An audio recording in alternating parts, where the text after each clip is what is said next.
You see, Bart Ehrman does not understand the difference between being and person, does not understand that Sabellianism was a denial of the existence of three divine persons, and he's assuming Unitarianism and speaking about Yahweh. Now, that's a theological mess. I've had many a beginning theology student in the same mess that Dr. Ehrman finds himself in, even after writing books like this. But we've been able to clear up their misconceptions.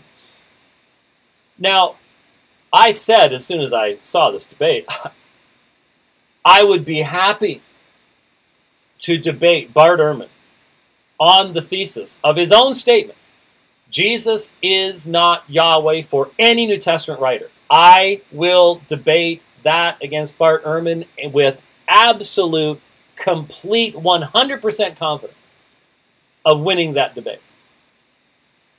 Without the slight, and that's not arrogance. That's just recognizing when someone doesn't know what they're talking about. That's not arrogance.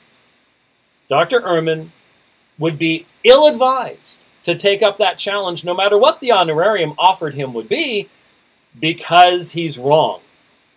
And I have a feeling that if he actually took the time to read Warfield, to read Hodges, to read even some of the works he himself has edited going back into the time of the Christological controversies, he would discover that he was in error. And something tells me he'd probably go, you know what? I was wrong about that. I would like to think that he'd be willing to do that. But it says a lot when the leading critic in the English language doesn't even understand the central doctrine of the faith that he so confidently denies today. And so I want to close with this. Dr. Ehrman, if you want to send me anything that you feel that where I've been offensive to you in an unwarranted fashion, not that we disagree.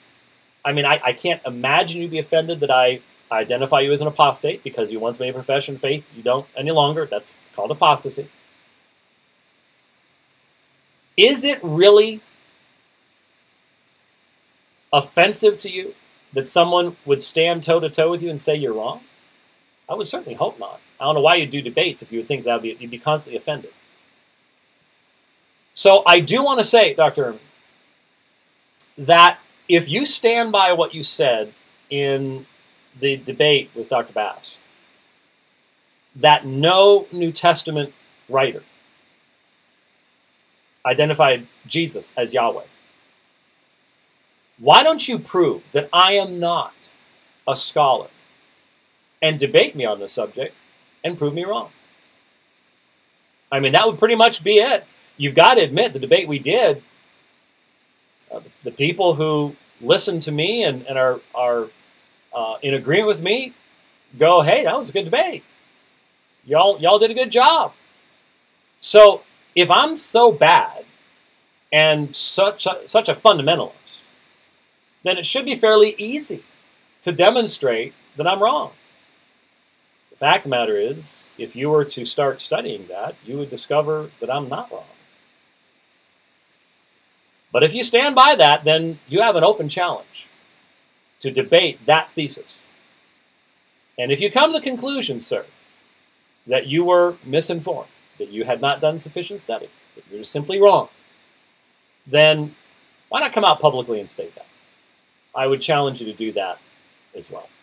Well, folks, I hope this has been helpful to you.